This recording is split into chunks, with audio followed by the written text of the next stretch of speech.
Dumoulin takes a look. Deflected, scores! Letang! Could you script it any better than this? Pitch it to Najee Harris. Harris sidesteps, gets to the sideline.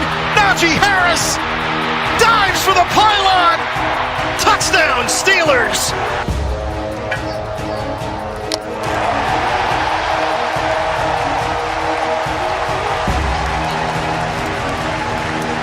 I don't think I expected anything less. That's unbelievable. It is absolutely incredible.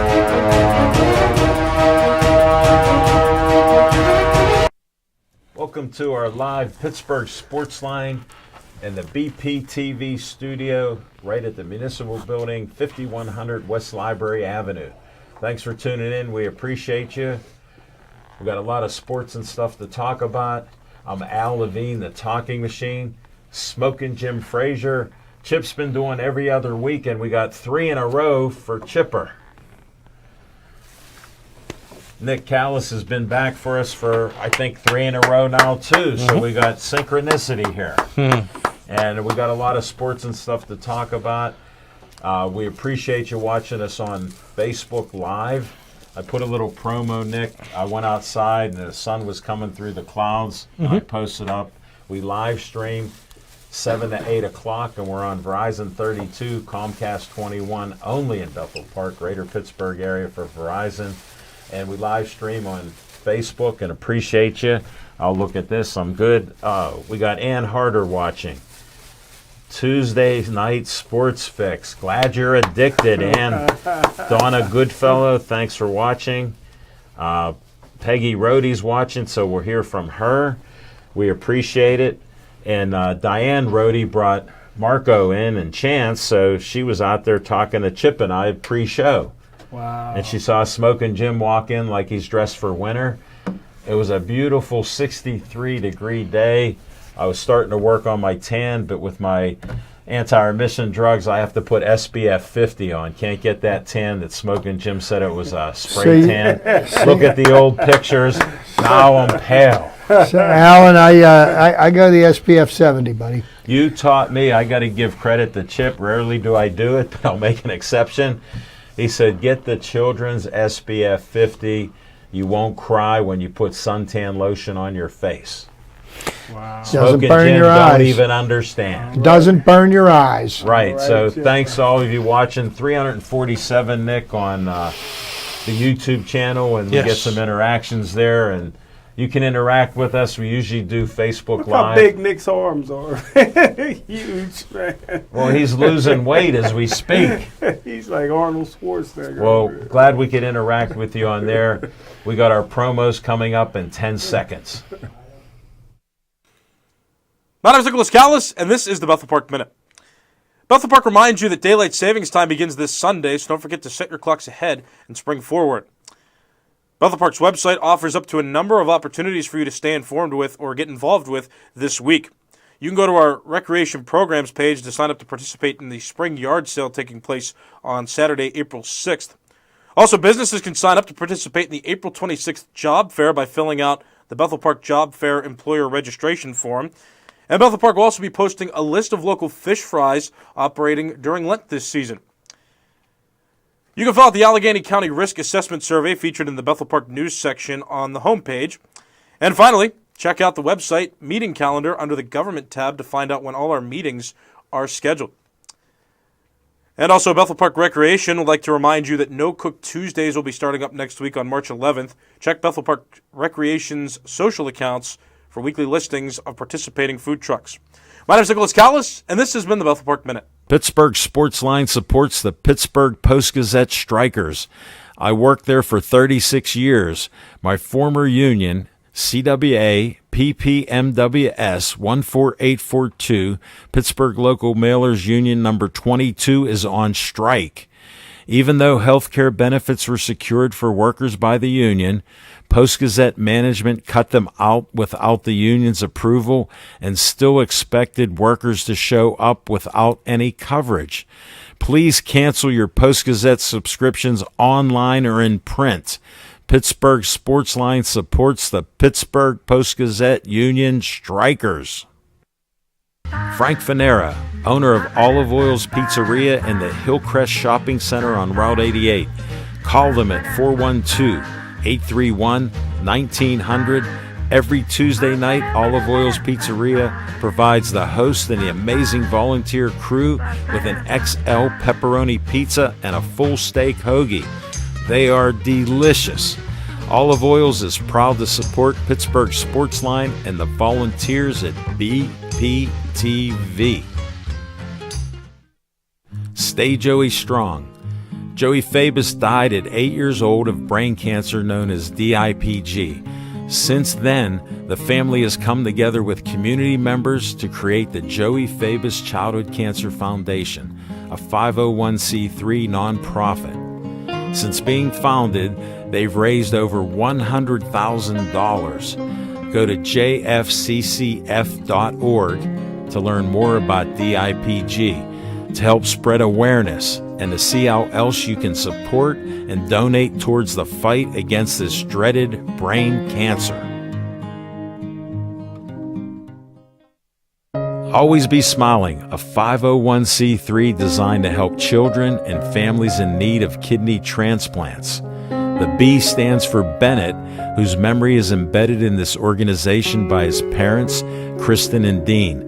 Despite the challenges he faced in his 16 and a half years of life, Bennett always had a smile on his face and spread kindness to everyone he could. Now, Always Be Smiling wants to pass on that kindness. Go to alwaysbesmiling.org to learn more and see how you can support or donate to this organization.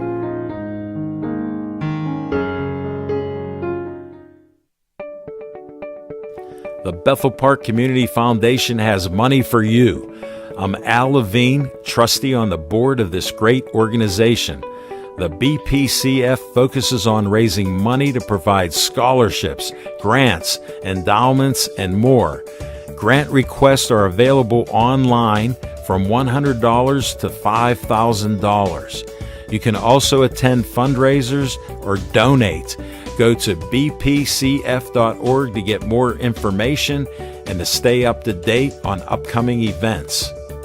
The Bethel Park Community Foundation, focusing community resources, building for the future. The Bethel Park Historical Society is a 501c3 that serves Bethel Park. The Historical Society operates out of the Schoolhouse Arts and History Center, located at 2600 South Park Road. Look for the red and white trolley right out front. Reginald's Coffee is inside, and I've heard it's the best coffee around. To visit this great historical venue, email historicalsocietybp@gmail.com.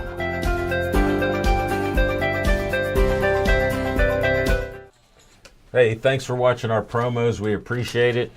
And if you can support them, we appreciate that. Check out for the events that they have. We got Johnny Mariano watching. We got Michael in the control room.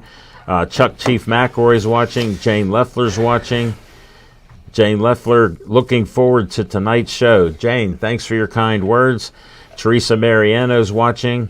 Amy Sliss is back. We haven't seen her for a long time. Our good friend Vonnie Time Smith, Smoking Jim's here. Hey, and Vonnie, your boy Smokey's right there. And I got to go to What's on Your Mind? Smokey, Jim, Frazier, Lazarus.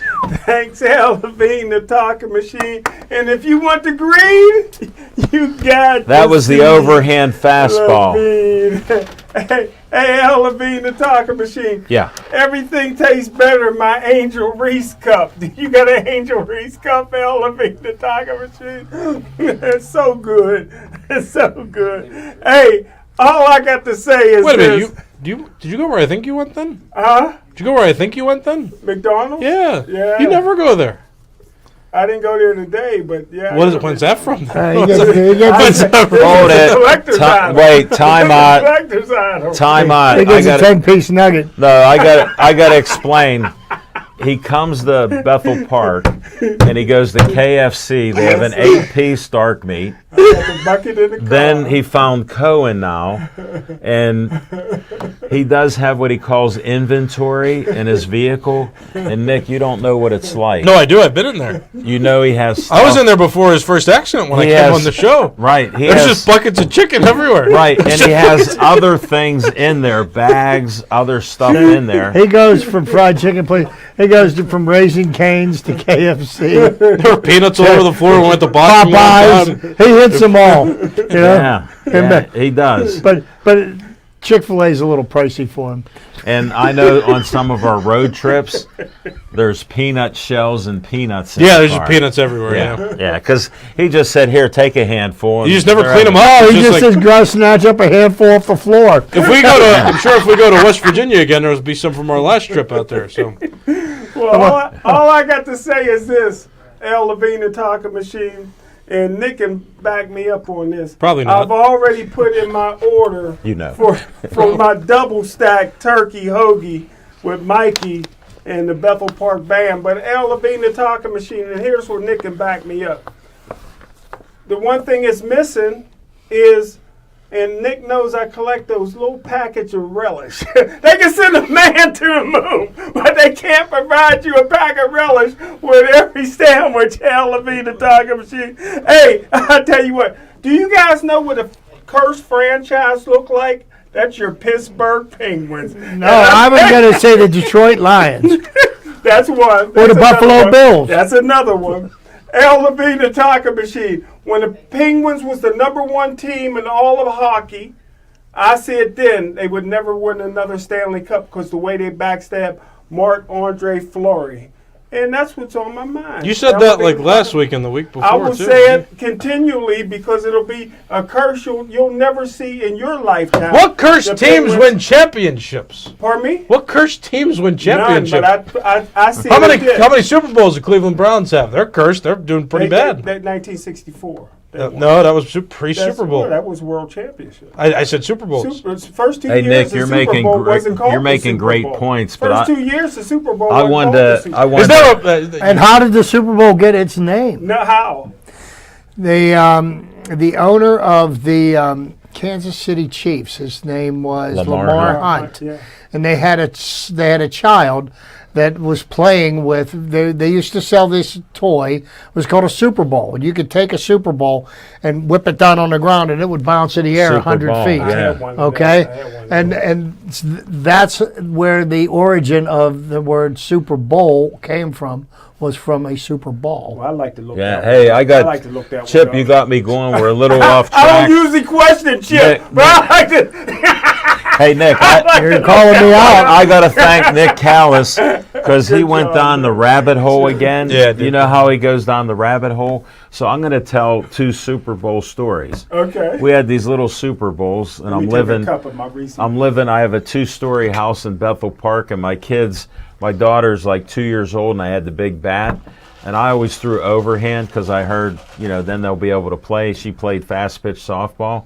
Guess what she did with the first hit? We're facing the house in the backyard. She hit it over the roof No. with a Super Casey Bowl. did. Yeah. So then I got one to top it. 3 years later, I have a son named Drew, and he's 2 years old. And I said, "We'll get the bat out, Mama and Casey." And what do they show in there? He showed me. I had to get. Oh, okay. I had to Yeah. get proof on Yeah. that. All I got to say is, go ahead, fact check. Yeah. That's your evidence right You there. got Super it. Bowl. So how about Our coach Drew, name. Smoking Jim? Drew said to say hi to you, and I'm telling this story. Same thing. We had the big orange bat. I pitched it to him. He hit the Super Bowl over the house. It landed in the neighbor's yard, and they brought it back over across the street. So my kids could hit, and we had the Super Bowl. The house or the outhouse? No, you're in the outhouse. I'm going to tell you something. It's a neighbor's house across the street. Did you ever hit one of those Super Bowls with a baseball bat? Yeah. They went a long way. We did. Yeah. We did too. Nick, you know Johnny Wilson Park? I just went there today. You know the White House? It was my friend Richie DeMeo, the all-conference quarterback. The White House. Yeah, the White House. Left-handed hitter? No. Is it in right field? He no, hit an he's- oppo. No, so we were throwing Super Balls. We're hitting his house. Oh. That's when they only had a regular fence. they ended up doubling Right. the fence height because we were hitting Super Balls. Wow. So keep saying nonsense. Al keeps telling his stories. All right, Yeah. that's your. Well, I can out nonsense him. How'd I do? And then the other thing is, I feel bad that he was so busy this week he didn't prepare for the show. And he saw that the Penguins are losing and they're in last place because he looks at one little line item. And I'm going to talk about Penguins in a minute or two. How about, So next time, will you prepare and get back on the are you horse? going to talk about Ovechkin? No, because you didn't bring it No, up. what's he done? He hasn't broken any records. Well, he'll break it in Pittsburgh. Well, until he does, he hasn't. All right, let's move on to Chip Hayner. What's on? Curse. You're Jamaican and get the bones out. To Smokin's credit, why would we talk about the Pirates at all? They haven't won anything yet. I mean, it's still spring training. Playoffs. Well, three World Series in my lifetime. Oh, wait. We got to go, Chip, before this. Amy's back. She said, Smoking Jim on fire. Thanks, Amy. Tony from Chick-fil-A goes, Smoking Jim, more sports facts, less hoagie talk. LOL. All right, we're moving on. No. Thanks, Tony. Chip. Yeah, what Tony meant to say was more chicken Well, we nuggets. don't have the time. Well, it's great to be here again this week. I'm happy to be in front of the camera speaking to you all. And the story I told about the Super Bowl was absolutely correct. I fact-checked myself because somebody to my left questioned me. So that is how the Super Bowl did get its name. So interestingly enough. I'm a happy person getting to watch baseball games on Saturday and Sunday. You know, nothing really to report. I mean, it's spring training. There's a lot of guys that are playing that aren't going to see the field at PNC Hey, Park Chip, this can year. you clarify what league they're playing in? Because Smoking Jim learned this Well, a few there's years two ago. Yeah, spring training leagues. right. There's the Grapefruit League, See? What's the other one? No, what's the other one? What's the other one, which Smokin? is played in Florida. What's the? No, let him guess. What's the other one? Come on, you know things. I can hit a grapefruit. And the other one is the Cactus League because it's played in the desert in Arizona. I'm on the tip of my tongue. So it's fun watching baseball, hearing the sound of the ball hitting the bat. I'm Wooden very bats. much looking forward to the season. What is there to report after 10 days, 12 days in the? They're trying the to get spring in training? shape. Not much. There's not much to report. The Pirates are the first team to lose by double digits in spring training. So. Okay. All right. It's a You spring asked. training. You asked. What are we reporting on? Right. But March. Hey, you asked. I was going to say March 27th, I know that every team is 0-0. So, there's that. Folks, we're having too much fun.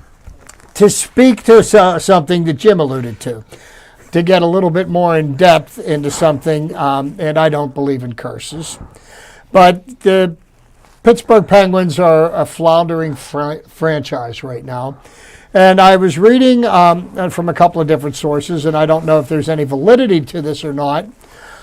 So take it for what it's worth. But there's talk of potentially the Penguins maybe considering trading Sid Crosby to the Colorado Avalanche. Oh, no. And I saw that, too. That makes me question. Now, obviously, a professional sports franchise doesn't owe any player anything. Okay, they play, they get paid handsomely, and there's that. But does the Pittsburgh Penguins owe it to Sidney Crosby to give him one last chance to win a Stanley Cup, even though it's not going to be here in Pittsburgh? Because there is just no way that anybody can tell me that this team could be in a position to play for a Stanley Cup anytime in the next few years. And by that time, Sid Crosby's going to be 40. Right now, the Penguins do not have a starting goaltender. They had to send the goaltender they brought up from Wilkes-Barre, Scranton, back to Wilkes-Barre, Scranton, because it's obvious that he's not ready to play in the NHL. And they brought up Tristan Jarry, who was just absolutely atrocious in what do you call it, in the AHL, okay? So, Navalkovic or whatever his name is, the Penguins are 1-7 in their last. Nedeljkovic? That too. We got name check. We got spell check. We got I fact may not be check. able to pronounce names, but I do know my sports facts. You're from Pittsburgh, and that's how we talk. And that's just You got Pittsburgh Well, in you. and the thing I don't like about him is that he's a Cleveland. He was born and raised in Cleveland. Well, Chip, I got it. This has happened a few times in the past. Chip brought up everything I was going to talk about, so I ditto that. Yeah. Well, I'll think of something else. And I never thought of, really how much worse could the Penguins be doing if they traded Sidney Crosby? They might get a little bit of draft capital back from him, maybe some young up-and-coming players. But, I mean, this Penguins team, it just, since the... You sound like the Pirates with Ralph Kiner. Yeah. and what did Branch Rickey say to him? He said, We can can lose finish in 100 last place. Yeah. We can finish without you on the team. No, I was going to... Even though he won 7 home run titles. Right, we're talking about the same thing, and I have similar thoughts to Chip because we grew up with all this stuff since 1967. Smoking Jim still doesn't know they had black and blue jerseys, so what can we tell him? Yeah, and he probably still doesn't know who Michel Briere was. No, he does not. No, I'm glad you brought it up. I'm going to recalibrate because we watch sports, so I got a couple watch sports, things. but this is what I've been reading a lot of. I'm not really paying attention to all the guesswork that's involved with who the Steelers are going to draft, who are they going to keep, who are they going to pick up in free agency. You know what? Until they do it, I don't really want to waste my breath talking about it. Right. I'm with you. That's what's on my mind. I was going to do 2 minutes. You did 5 good minutes on it, so I appreciate it. We're going to go to Nick Callis. What's on your mind? And Smoking, leave out of this. Leave him alone. No, Smoking's on my mind. No. What are you? Just real quick. What? Something that you said at 5 a.m. one day. It was cold. Nick says, even though he walks around in shorts and T-shirts, he says he don't like the cold. He called for this warm weather. Look how warm it is because of Nick. Right. With 70 degrees, Nick spoke up on it. Right, but on Thursday it's going to be 30. Yeah, it's not gonna get better. It's supposed to rain / snow tomorrow. Yeah, but Nick, I got It'll be warm next week again around this time. Yeah. I got to observe Smoking Jim. He's never hot or cold. But we're all in short sleeve shirts, and my man got the. It's warm in the studio. One of the lights. We can't talk about Chance. No. We're not bringing Chance in on this one. But he's a young man. Soon to be a black belt. No, he got the hoodie. He got the hoodie on, and you got a hoodie and you got a jacket, and it's a nice looking jacket, I must say, for $22. That's not bad. I got a hoodie laying on the front seat of my truck. I don't There you believe go. in dressing like white people. Really, that's a nice hat you got. We're going to leave him alone. He interrupted you, Nick. So again, for all our fans, Great. Hey, Crosby might get traded to the Colorado Avalanche. Oh no! Oh no! is he drinking cranberry ginger ale again? Oh no! Well, you think about it, with the thought of trading Crosby. I thought we were thinking about what I'm thinking about now. We were starting to. Oh, okay. We didn't get there yet. Nathan McKinnon is his buddy. Yeah. Plays for the Avalanche. All right, we closed the Sydney chapter. He's going to the Avalanche.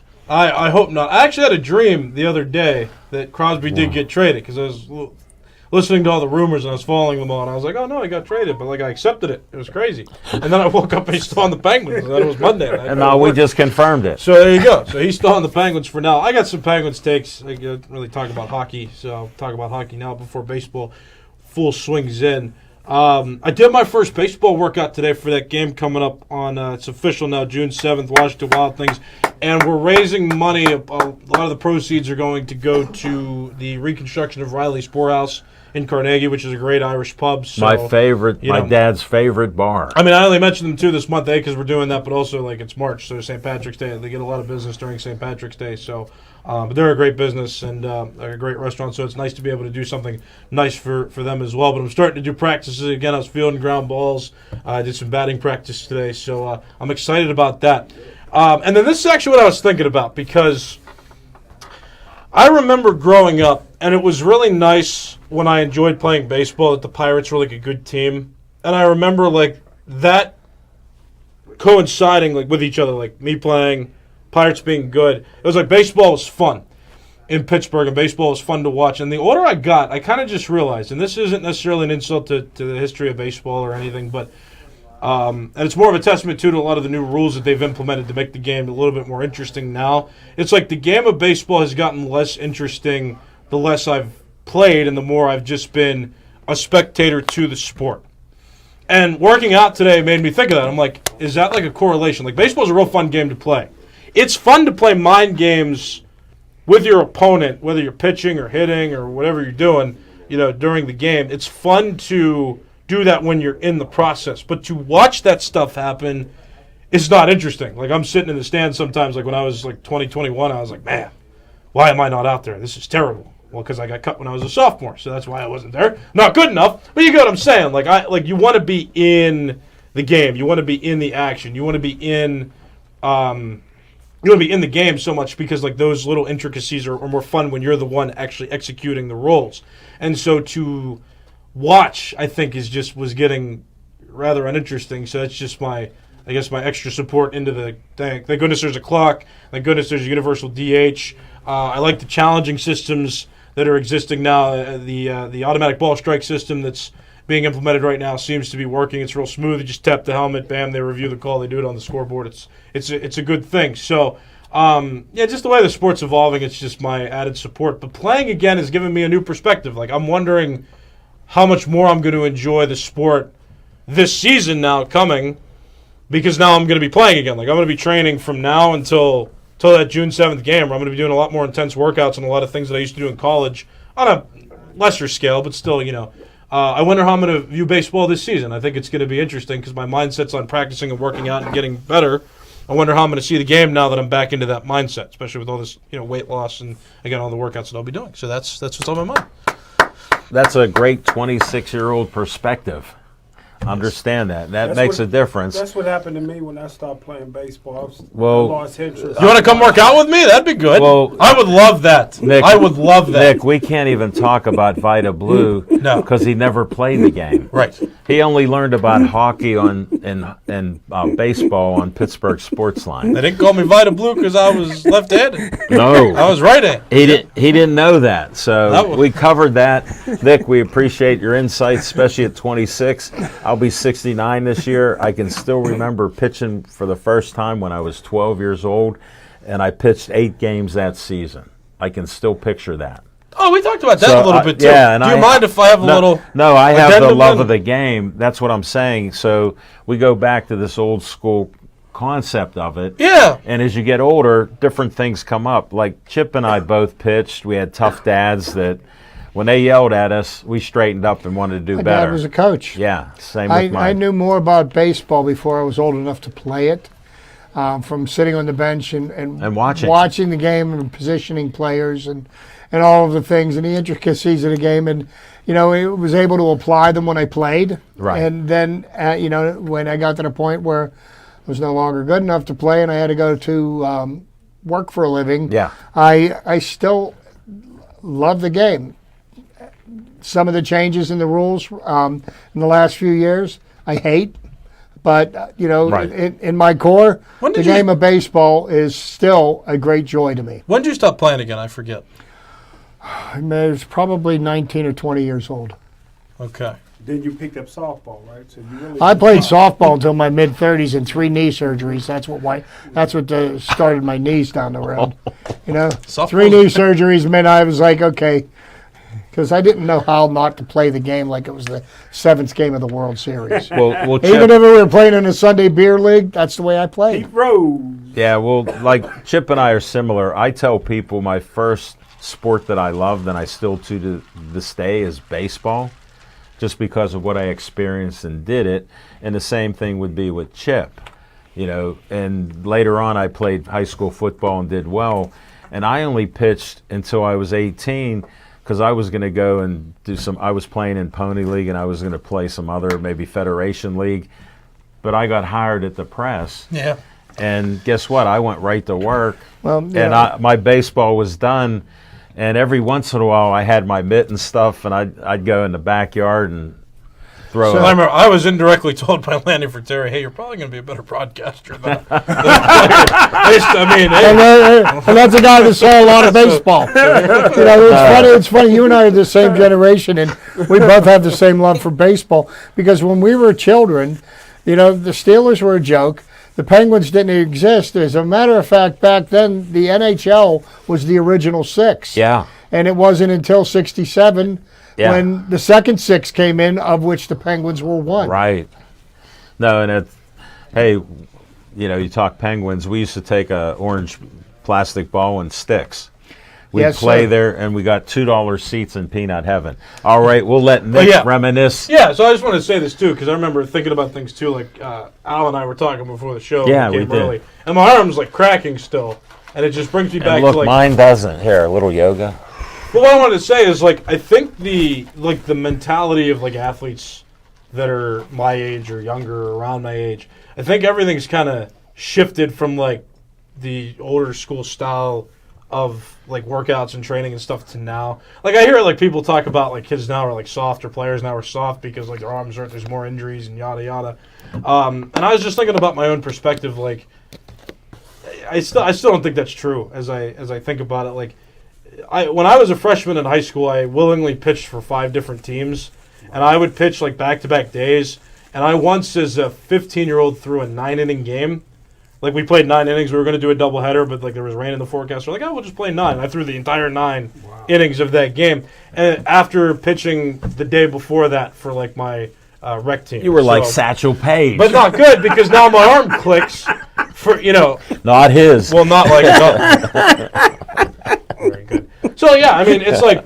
Sorry, Nick. We all aspire, like Nolan Ryan did the thing where he's like the big tough pitcher, and there have been plenty of other tough pitchers that have existed that have done well in Major League Baseball. But like when you look at the Major League Baseball players of that time, I mean, they got 3 days rest back when there were 4-man rotations. They got 3 days rest, so you still have 3 days rest to recover. And then like Nolan Ryan was just a hoss, and some of the other guys from that time they were hosses. They were built differently, and everybody aspires to be them. And so then you get guys like me who are like, well, if he was on 3 or 4 days rest, I can pitch every other day, and you just can't. So as I reminisce, and again, I'm still doing the trainings now and stuff, like I'm just thinking about like how am I going to better take care of my body, and perhaps you have somebody who's young out there, and you hear people talk about how young athletes are weaker, and they were never part of the tougher times. Don't listen to them. Take care of your bodies.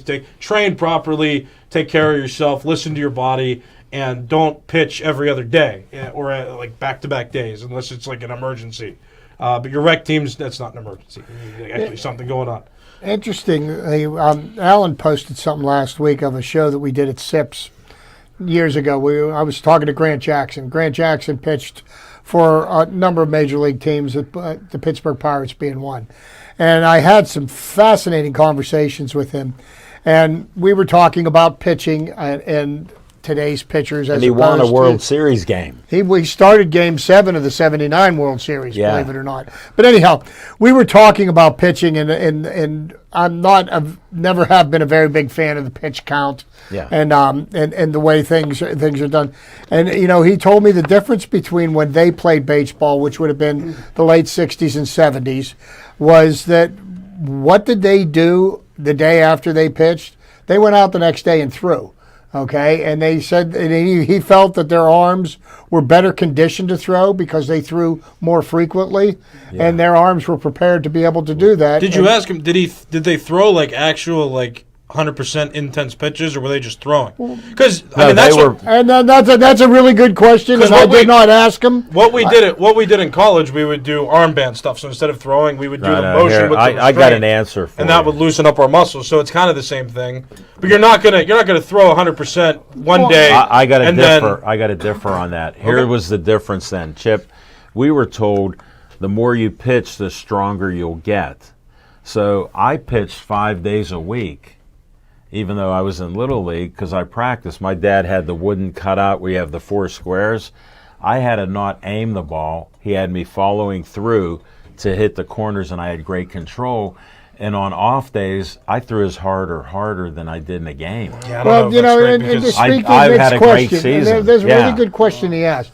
To speak to, we threw every single day. Now, did you throw with the same intensity as when you were on the mound? Because when you're on the mound and you're in a game, You're the pumped up. adrenaline's going, Yeah. and you're gonna exert as much effort as you can. Whereas if I'm out there playing catch tomorrow, I'm gonna throw the ball as hard as I can. Am I gonna do the same intensity that I have in the game? The answer to that question is probably not. So if I was in the bullpen my sophomore year, and we would still throw because we would have less work to do. Starters, however, they would do armband work the entire day. So you're still doing that motion, you're still stretching your arm, but they would never throw. They would just stretch, make sure that they stayed loose. I think part of that, if you're going to throw the next day, you're probably not throwing 100% No, again. but No, because you're and- fatiguing to go over time. and- So they were probably back then, before they knew about all the That was a the great workouts point you to had bring now. up. And I tip my hat No, to and you. that's the difference that happened. Tim Smoking said to me, go ahead. Respect with the clap. Aretha Franklin. Listen to that song. Yeah, just- my thing is, I know what we did with pitching, and there were 3 or 4 other pitchers. We did batting practice, and the batters were mad at me, and they went to the coach, as Coach DeMeo, and they said, "Why are you having Allen pitch? He's striking us out." Wow. And he goes, "Well, I want you to face that in a game. So if you hit him," and I always pitched.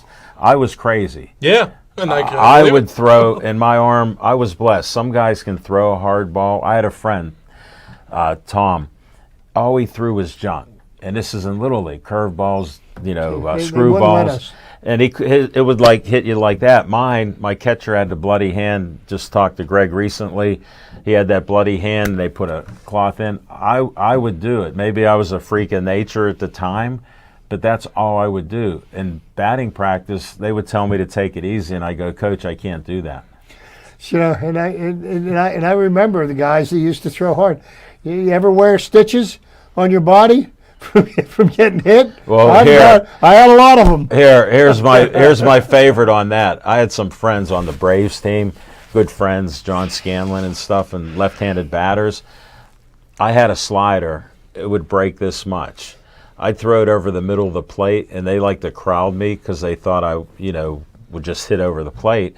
I'd throw it over the plate, and it hit them in their leg. And they showed me after the game with the stitches of the ball. Wow. And they struck out. So imagine how they were yelling because they swang at it, and they're like, ah. And they're going to first base. Umpire goes, "You're out." Wow. And that's what I went through, and I'm blessed to be able to tell stories like that, because when you live that stuff, look at the moments you had. I had great moments. Yeah. I threw my arm out so much, though, that, but by the time I was a sophomore, I couldn't throw the ball from third to first. Like, I used to be third baseman, and I couldn't. Pedro Alvarez. No, he had a strong arm. It was inaccurate. Like, I could not. I into the seats. I did not have the arm strength. Chip, that was great. I did not have the arm strength to get the ball to first base. So it's just made me think. I'm like, man, I got to take it easy this time around. No, that's great. Because there are some freaks of nature, but like most of us aren't. You got to make sure you take care of yourself. So, Yeah, and then with the time, what do we got? Go to 25. Okay, Yeah. Just checking on there. Hey, we wanted to do this discussion, and you notice the crickets you heard from Smoking Jim, because he doesn't have those experiences, so we understand. He's my best friend. He's entertaining. Like, if I didn't know him, I'd believe everything he says. He got his Pittsburgh Penguin voodoo doll under the table here. He's sticking pins in it. Well, we had to debunk curses. Like, he even said there was a Steeler curse, and I said, yeah, the curse was Art Rooney hired all his friends who were drunks. Are the Pirates cursed, Smoking Jim? Yeah. Okay. Yeah, Sebring. Yeah. 92. All right, we got to do what's on your mind, Al. Ovechkin scored 1 goal in his last game, and they lost 3-1. So now he needs 12 goals. So I gave you the update. Helen Schnorr's watching us. Let's see who else. Jana Nabry's watching us. Margaret Rohde said, "Hi, everyone. Great show. Watching from Rochester, New York. Nick and Peggy Rohde, thank you. Brandon Walker's watching. Ann Harder's watching. Bailey Elise is watching." A couple of people I know in there. Yeah, that's what I figured. You shared some of this, so it's good. Yeah. Every time you mention Rochester, I think of Jack Benny. Yeah. Rochester. Yeah, then we have Chief said, great baseball talk. We salute you, Chief. Chief. I still remember him and his dad, Jimmy Mack. They had this thick statistic baseball book every year. They're over there doing breaks and from work. They're reading it and they're acting like that. So, Chief, he knows stats. Tony from Chick-fil-A, favorite Pirates pitching coach in history. I never followed him, brother. Ray Searage, that's the only one I ever. Ray Miller. Ray Miller was real good because he came over from Baltimore. Yeah. I really didn't pay attention, even though I was a pitcher, because I just like to see what they would do. And we had some great pitchers over the years. Mm-hmm. I was, if you wanted to know, look up Alvin O'Neill McBean. I didn't use a wind-up. I pitched like him. That was my hero. I was like this, and I just threw hard. I threw as hard as I could on every pitch. And that was one of my heroes. Bob Veal was great, because when the glasses were off, they got out of the batter's box. Oh, I want to tell you what. He actually led the league one year with strikeouts 267. He could throw. He could throw some smoke, and that was back in the 60s. Yeah, and when you talk about, I ain't questioning you again. And then when you talk about the Negro Leagues and other things like this, these two pitchers were my heroes being on the Pirates, and I liked other pitchers too. They would call me Sandy Koufax. What that got to do with the Negro League? Well, because they're black. Well, and one of the greatest pitchers of all time. Just like you're black and nobody knows of all time, and I wish we had accurate records for what his accomplishments were. Well, don't get us Satchel started. Paige. Don't get us started. Page. He is. You are one of the more under the table. Yeah, he's nobody knows. Nobody knows. Well, to be honest here, because we got to say we're honest, because it sounds like somebody's lying all the time. That Smoking Jim is a black man. Not here. Yeah. Wait. You said this before. What else have you been keeping from me? No, he is. All right, we got to go to fiction. Best kept secret on the east side of Pittsburgh. Let me drink to that. Have some cranberry ginger ale. All right, 10 seconds. I just got to tell you. Fiction and fact from Smoking Jim's Almanac.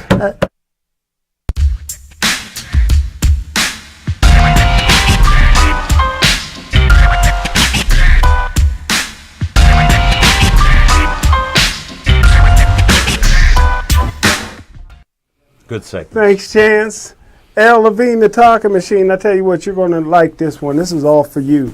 Najee Harris, a.k.a. franchise back. 6'2", 242 pounds. That's franchise back size.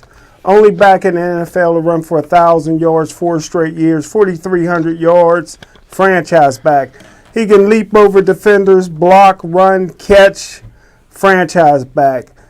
Catches, 180 catches, 1,100 yards, average 45 catches per year, franchise back. And last but not least, Pro Bowl in 2021.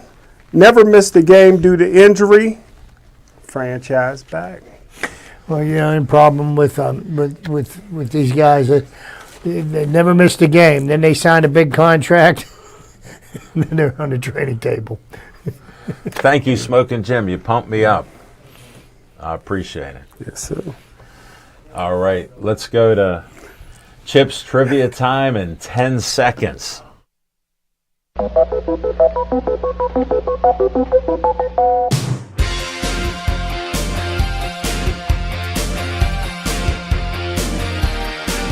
See, I call it like I see it. All righty, everybody. So just some quick trivia. Would be interestingly enough. And I'd already pulled this up before we got into our talking about pitching. The synchronicity of the universe. So, I was thinking today, just to go over some unbreakable pitching records from Major League Baseball. Whoa, history. this is right up my alley. So, my right arm is loose, let's start with the most career wins. Nobody's ever going to touch this one. Cy Young, 511. Wow. Most wins in a season, set by Charles Radburn with the Jack Chesbro's 41s in 1904, regarded as the modern mark. Most wins in a season, 60. I remember reading that, yeah. Most career complete games against Cy Young, 749. I want to know how many he lost, because he lost a lot of games, too. Wow. We could find that out. Yeah. Most shutouts in a season. Set first by George Bradley and equaled by Grover Cleveland Alexander. I remember Grover. And that was in the dead ball era at 16. In the live ball era, Bob Gibson with 13 shutouts. That's my man. That there. was the year of the pitcher. That was 68. the year after. The year that they lowered the mound by 6 inches. And then a couple years prior to the DH being instituted in the American League. And who was the first? Ding, ding. It's been that long? They've been DH that long? 71 or 73. I didn't know can't that. remember the year. Yeah. Most consecutive no-hitters. I Johnny know Vandermeer, June too. 11th and June 15th of 1938. 2 consecutive no-hitters. Most career no-hitters. Nolan Ryan with 7. Yeah. Interesting, useless little stat. Nolan Ryan, through 7 career no-hitters, never won a Cy Young Award. Roger Clemens won 7 Cy Young Awards, never threw a no-hitter. Wow. Oh, that's interesting. Well, they said he was on juice when he got bigger. Well, I mean, to be at the top of your game, to be a Cy Young Award winner, and to have never thrown a no-hitter, it's interesting. Yeah. I found it fascinating. Most career strikeouts, of course, Nolan Ryan with 5,714. Most career bases on ball. Also, Nolan Ryan with 2,795. What is that, bases on ball? Walks. Bases Walks. on balls. Okay. Yeah, well, It's not what you Non-baseball think, player. Jim.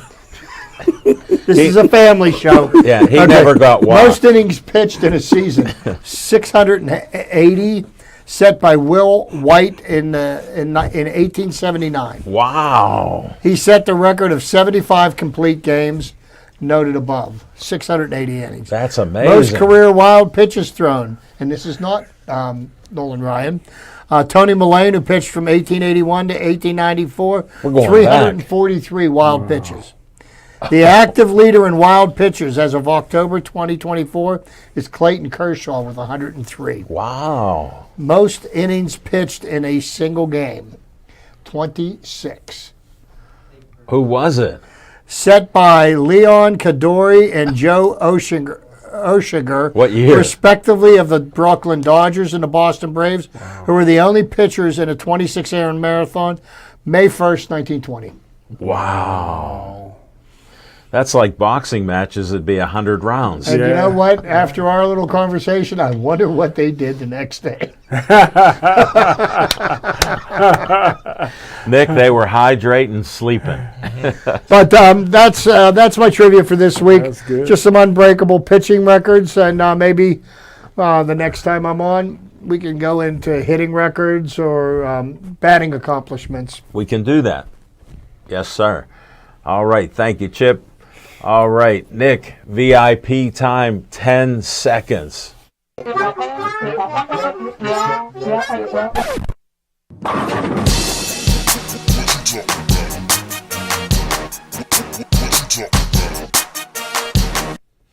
hi.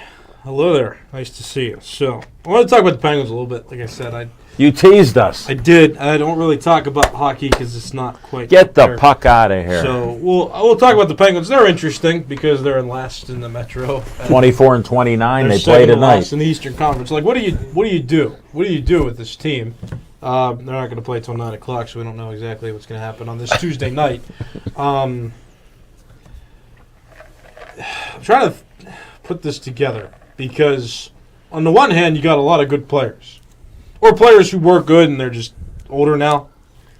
There's a lot of promise to look forward to in terms of the draft capital they're going to receive moving forward. So I'm like, okay, maybe they could draft, develop, and start over. Blomqvist, I feel bad for. He was thrown into a terrible situation and then, had to get switched up. There's a lot of emotions going on with this team. Do we trade Rickard Rakell? I say no. Or I say yes. I'm sorry. Somebody earlier said no, and I disagreed. Some people want to pretend like a rebuild for the Penguins is gonna take shorter than 3 years. I'm not one of those people. I know rebuilds in Pittsburgh sports history have not been always that swift. Like every team, it seems like, has found at least one guy who's ultimately better than every other guy at a certain position in their respective leagues, and that player has carried those teams to success. Ben Roethlisberger for the Steelers just kind of willed the offense into a lot of wins. For his time with the Steelers, they won Super Bowls. The Penguins have had Sidney Crosby for a number of years now, and they've won 3 Stanley Cups. The Pirates, back in the day when I wasn't alive, had Willie Stargell and a good chunk of they were actually pretty solid all the way around. They had Clemente and Stargell and all that. But more modern era I'm talking about. I don't know what the Pirates are going to look like because they're still in a rebuild right now. So maybe Paul Skeens will be the guy that we look at moving forward. Who knows? We haven't played the games yet. Regardless, so just looking at it, people trying to pretend like this Penguins thing is going to take a short amount of time. I thought that the Steelers may have had a short time to not be a good football team, but they would draft and develop and get a strong line on both sides of the ball, a stronger foundation, and that they would come back in a couple years and be winners. And it seems like they're trying to perpetually win, which is not working because they still haven't won a playoff game in so many years. So they've got to rebuild at some point. I think they're going to continue to trend slowly downward, but we're not getting anywhere with them. But this is about the Penguins. I don't think if they actually go into a rebuild, it's going to take as short as people think. Some people cite that if Jake Gensel would have stayed on the Penguins last season, perhaps there wouldn't have been a depression, and they may have actually made the playoffs last season. Even to that effect, though, if they make the playoffs, what do they do? I mean, is that an exciting team? Is that a team that can? Was that a team that could actually you think was going to win a Stanley Cup? No. So why wouldn't you trade Raquel, find a desperate team, get him over somewhere, retain a return. No, get a return, and do something with that. Whether that's draft capital or a young player that you can work to develop into the future. I mean, there's a lot of steps that the Penguins need to take. Unfortunately, Fenway Sports Group is just a gathering of nameless gray faces that we'll never apparently know about running the team. So it's not like we can even yell at somebody in particular. So and Kyle Dubas, I think, is still too new to really be somebody you can judge quickly, because I mean, there's a lot of things he still has to do. He really tried. He got Carlson. He offloaded a lot of terrible contracts. Not this past offseason, but the offseason before. Offloaded a lot of bad contracts, and did his best to make the Penguins winners and to make them competitive. It didn't work, and so now I think that the smart thing to do would be to pivot, to offload players. Not necessarily Sidney Crosby. I think that he should stay, give him the farewell tour. If he wants to stay in Pittsburgh, he knew what he signed up for. He just signed a contract. He knows why he's here. So, other than him, I mean, trade anybody. I mean, anybody's on the table. Find out how you can manipulate your pieces best to give yourself the best chance to rebuild. If you try to rush a rebuild, it's like coming back too soon from an injury, right? You're more likely to get hurt again. The Steelers know that because they've been doing that for a long while, and they're in denial. No, we can make it happen. And again, the Pirates, unfortunately, are in what I call a perpetual rebuild because they're not winning much of anything these days, and they're still trying, and they're still. So the Penguins, I think, are an organization where if you play the moves right, you can find a happy medium, and they can get back to relevancy. And the way the NHL playoffs are, I mean, a lot of teams get in. Everybody gets a 7-game series. I think it could be more interesting than the other sports are, but they got to do it methodically. It's going to take at least 3 years, in my opinion, for this rebuild to begin, but they got to start. They got to start now. I mean, it's not like they're winning the Stanley Cup with the core they have, even if they could make the playoffs. But right now, you've got a last-place team. You're going to get a high draft pick coming up here. So, do something. Do something now. Do something now. There's no need to retain Raquel. They're not coming back. Rebuild now. Prepare for that. Mentally prepare for that. I hope the organization does that as well, but as fans too, mentally prepare for that and be okay with that, because we don't. The Penguins have kind of already been the Steelers. They lost in the first round a bunch of seasons, and they've now fallen off where not only have they missed the playoffs 2 consecutive seasons now, but they're going to miss the playoffs again, and now they're in last in their division, again second to last in conference. So, I hope they embrace the rebuild and fans mentally prepare for that. But, to speak to your point, I think the biggest problem with the Pittsburgh Penguins and the reason why Bloomquist looks so bad, what have we said? What wins championships? Defense. Yeah, and the Penguins have yeah. absolutely horrible defense, which makes the goaltenders look worse than they are because we're giving up too many odd man rushes. We're turning over the puck in our zone, and other teams are capitalizing on it. And it happens every single game, and it amazes me that we keep. I don't know, keep trying to jam that square peg into a round hole, and the outcome's the same all the time. Well, Fenway Sports Group, in fairness, too, thought that they were going to acquire a very well-legacied, if that's a term, a strong legacy team, and now they're selling shares because you actually have to manage the team right, and they did a lot of splash things once they took ownership, and they were exciting for about a month, and then not so much. So, Well, you're right on a lot of this stuff, but Fenway. remember, Kyle Dubas was supposed to go on vacation for a year, and he's just Right. trying to deal with the Penguins. Well, they came in knowing that we're selling out all the time, so they know they're business people. They're all about the dollars and cents. We called them bean counters when I was younger, so they had all the beans counted up. But when you're aging out, like what kind of record is it to keep 18 years of a trio? Yeah. And they've played pretty well, but you aren't leaving enough money to bring up the other players. So a couple counterpoints, they have a lot of draft picks. I said if they're going to tank like they did in the past, this would be the time. Maybe they heard me, and so I'm happy this is happening.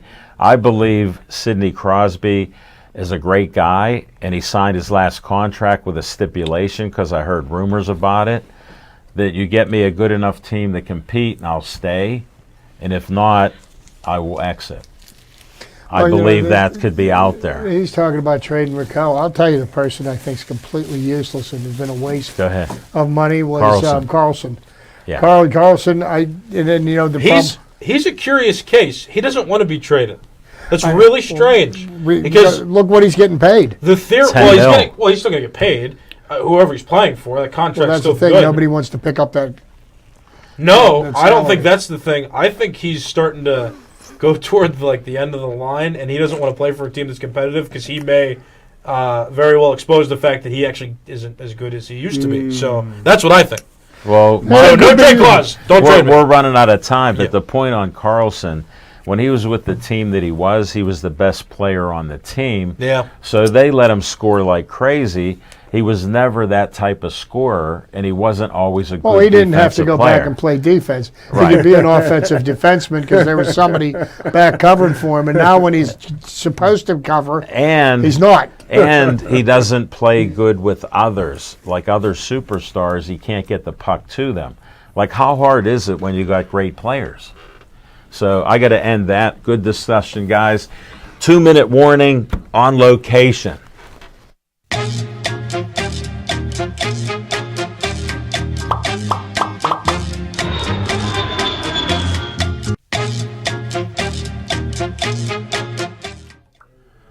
All right, on location. Guess what? March 14th is coming right up soon. We're going to have a great team coming out there. Nick's going to be available. Michael's going to be there. And we may pull Vinny on there with doing our production. We're going to have great camera work, even some slow-mo. The Donnybrook. Get your tickets. They usually sell out, so look up Donnybrook. The Irish and the international team that they present has beaten us the last 2 years in Pittsburgh. We got great boxers here. There's been a resurgence in boxing in the last 10 years, so we're glad to ride that wave. So come on down. Smoking Jim and I love the talk there, and the boxers. We appreciate the Irish boxers, how tough they are, but you can't beat the tough boxers we have here. We've seen them for years. We're rooting for them, and we're a little bit prejudiced, I can say, but we respect the hard work that all the fighters and coaches do. We've made friends with the Irish team, and they're just great. And it's great to be doing this in Pittsburgh each year. So come to the Donnybrook, March 14th, and we're going to be signing off. So please stay Joey strong.